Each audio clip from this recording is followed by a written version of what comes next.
बिस्मिल्लाहिर्रहमानिर्रहीम। अस्सलाम वालेकुम दोस्तों, मैं हूं आपका host Kashif. Welcome to the show. Saudi अरब और ईरान के दरमियान तनाज़ा बहरहाल बढ़ता जा रहा है और एक ये जंग की शक्ल इख्तियार करने को है। अफसोस की बात यह है कि मुसलमान का गला काटने पर आज बहुत आसानी से आमादा हो रहा है और बहुत ही तेजी से एक दूसरे के खिलाफ रेशा दवानियों का सिलसिला जारी है। क्या हम मुसलमान अंधे हो चुके हैं? क्या हम ये देख नहीं सकते कि एक्चुअली पसे पर्दा कौन है? आप गौर फरमाएं तो सऊदी अरब को यूएसए और यूके सपोर्ट कर रहे हैं, यूरोपियन यूनियन सपोर्ट कर रही है, उसे महंगे दामों पे आर्म्स बेचती है, एम्यूनिशन बेचती है, उसकी फोर्सेस को ट्रेन करती है, उसकी फोर्सेस को बनाती है, उसको एक स्ट्रांग फोर्स बनाने की कोशिश करती है ताकि वो मुसलमानों पर उनका एजेंडा मुसल्लत कर सके। सऊद हुकूमत सऊदी अरेबिया पे काबिज है। क्या इन्होंने हेनरी किसिंजर से 1974 में पैक्ट नहीं किया कि यार, हेनरी किसिंजर ने जब गारंटी दी यूएस गवर्नमेंट की तरफ से कि जब तक तुम ऑयल का फ्लैट डॉलर में खोलोगे हम लोग सऊद हुकूमत को प्रोटेक्ट करेंगे, सऊद फैमिली की। क्या ईरान का कसूर है कि वो शिया है या उसने हाथ छोड़ के नमाज पढ़ना प्रेफर किया या उसके अकायद के कुछ हिस्सा हमसे मुख्तलिफ है? भाई, वो भी कलमा गो है, वो भी यही कहता है अल्लाह एक है, वो भी कहता है मोहम्मद रसूलुल्लाह सल्लल्लाहु अलैहि वसल्लम आखिरी नबी है। आपके बेसिक तो कोई डिफरेंस नहीं है। आपका तनाजे क्रिएट किए गए हैं क्योंकि आपके आलिम नुमा को भर भर के पैसे दिए गए हैं कि वो आपस में नफरतें फैलाएं और एक तमाशा क्रिएट करके रखें। आज दो ब्लॉक्स बनते जा रहे हैं, एक इरानियन ब्लॉक बनता जा रहा है, एक अमेरिकन सपोर्टेड सऊदी ब्लॉक बनता जा रहा है।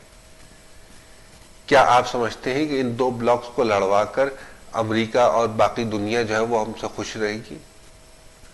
क्योंकि उनका तो वेपन बिक रहा है, उनके तो पैसे बिक रहे हैं, वो इन लोगों का तेल चूस रहे हैं। उधर रशिया तेल चूस रहा है, इधर अमेरिका तेल चूस रहा है, यूरोप तेल चूस रहा है। इराक में भी वो तेल चूसते रहे जब कुछ नहीं हुआ। सऊदी, यार हमारे पास गलत इंटेलिजेंस रिपोर्ट थी। यार तुम क्या तबले बजा रहे थे उस वक्त बैठकर? तुमने अटैक कर दिया, लाखों लोगों की जान ले ली, करोड़ों लोगों को बेघर कर दिया और अल्टीमेटली तुम बोलते हो कि यार हमारे पास इंटेलिजेंस गलत थी।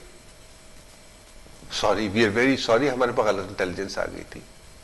मुसलमानों, खुदा का वास्ता अपने दुश्मनों को पहचानो और इस तनाजे से बालातर होकर कि वो नमाज कब पढ़ता है, सर पे हाथ रख के पढ़ता है या हाथ छोड़ के पढ़ता है या हाथ नाफ के ऊपर बांधता है या नाफ के नीचे बांधता है, उस तनाजे को छोड़कर इस बात को रियलाइज करो कि वो नमाज पढ़ रहा है या नहीं पढ़ रहा। बस बेसिक्स पे जाओ। Return to your basic philosophy of peace and harmony. Islam ने कभी भी आपको दूसरे इंसान पर जुल्म करने का हक नहीं दिया, आपको नाहक किसी का कत्ल करने का हक नहीं दिया, आपको किसी यतीम का हक गस्ब करने का हक नहीं दिया। अल्लाह ताला ने आपको कहा है भूखों को खाना खिलाओ।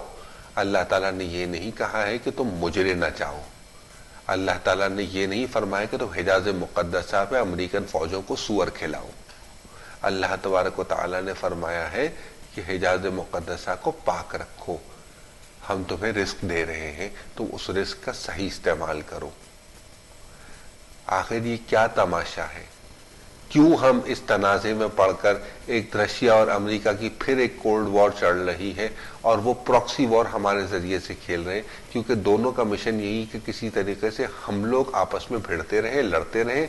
वो अपने वेपन बेच के इकोनॉमी बढ़ाता रहे, ये अपने वेपन बेच के इकोनॉमी बढ़ाते रहे और मुसलमान कट पिट कर तबाह होकर गुलाम बन जाए। एक मर्तबा फिर वैसी जहनी तौर पर गुलाम कर दिया उन्होंने और मजीद वो बद से बदतर करके एक वक्त आए कि वो मुसलमान कहने लगे भाई हमें माफ कर दो, हम मुसलमान नहीं है, हमें तुम अपनी ईसाइयत में कबूल कर लो या अपने मजहब में कबूल कर लो या हमें एथीस्ट बना दो या जो कुछ भी कर दो हमारे साथ। क्या इस वक्त का इंतजार कर रहे हैं हम?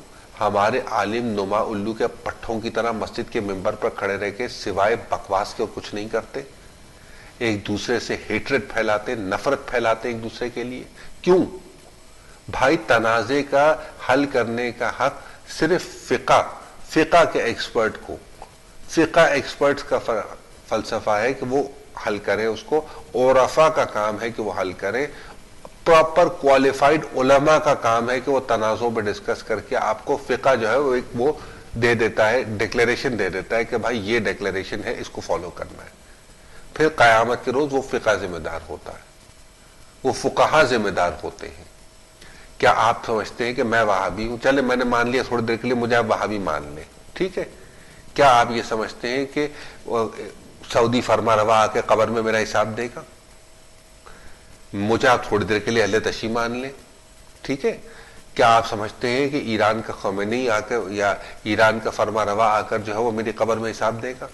نہیں، قبر میں آپ کو اور مجھے خود اپنا حساب دینا ہے اپنے کیے کا، کیونکہ اللہ نے ہمیں قرآن سے نوازا ہے، ہمیں کہا گیا ہے قرآن پڑھو، قرآن کو سمجھو اور تجسس نہیں کرو، آپس میں سمجھو بات کو، اللہ کی بات کو سمجھو، اللہ کے پیغام کو مانو، آپس میں انسانوں کی طرح رہو اور اللہ کی رسی کو مضبوطی سے تھامے رکھو اور آپس میں تفرقہ نہ کرو۔ وَاعْتَصِمُوا بِحَبْلِ اللَّهِ جَمِيعًا وَلَا تَفَرَّقُوا۔ کہ ہم کیا کر رہے ہیں آخر ہم کیوں ایک دوسرے کا گلا کاٹنے پر تلے ہوئے ہیں؟ ہم مسلمان ہو گئے ہیں یا کتے ہو گئے ہیں ہم لوگ؟ ہم سے اچھے تو وہ جانور ہیں جو کم سے کم کو ایگزسٹ تو کر لیتے۔ ایک جنگل میں بہتیرے جانور، شیر سے لے کر چوہا تک، ہر آدمی، ہر جانور جو ہے وہ ایک کو ایگزسٹ کر رہا ہے۔ ہم ایک ملک میں انسان کے بچے ہو کر، مسلمان ہو کر ایک دنیا میں کو ایگزسٹ نہیں کر پا رہے، ایک ملک میں بیٹھ کر ہم ایک دوسرے کے ساتھ فسادات کر رہے ہیں۔ کیوں کر رہے ہیں بھائی؟ مجھے تو ایک ہی شعر یاد آتا ہے کہ سارا عالم ہو کا ہے، سارا عالم ہو کا ہے، جھگڑا میں اور تو کا ہے۔ فیصلہ آپ پر چھوڑ دیا میں نے۔ میری گزارش ہے کہ خدا کا واسطہ اللہ سے دعا فرمائیں کہ اللہ تعالیٰ مسلمانوں کو عقل سلیم عطا کرے تاکہ ہم اللہ کے بتائے ہوئے راستے پر، جائز راستے پر، حلال راستے پر چلیں اور اپنی آخرت کے دن ہمارا سر شرم سے نہیں، ادب اور تعظیم سے جھکا ہو۔ اپنا اور اپنے اہل خانہ کا بہت خیال رکھیے گا اور مجھے اپنی دعاؤں میں خصوصی طور پر یاد رکھیے گا۔ Until the next time, اللہ نگہبان۔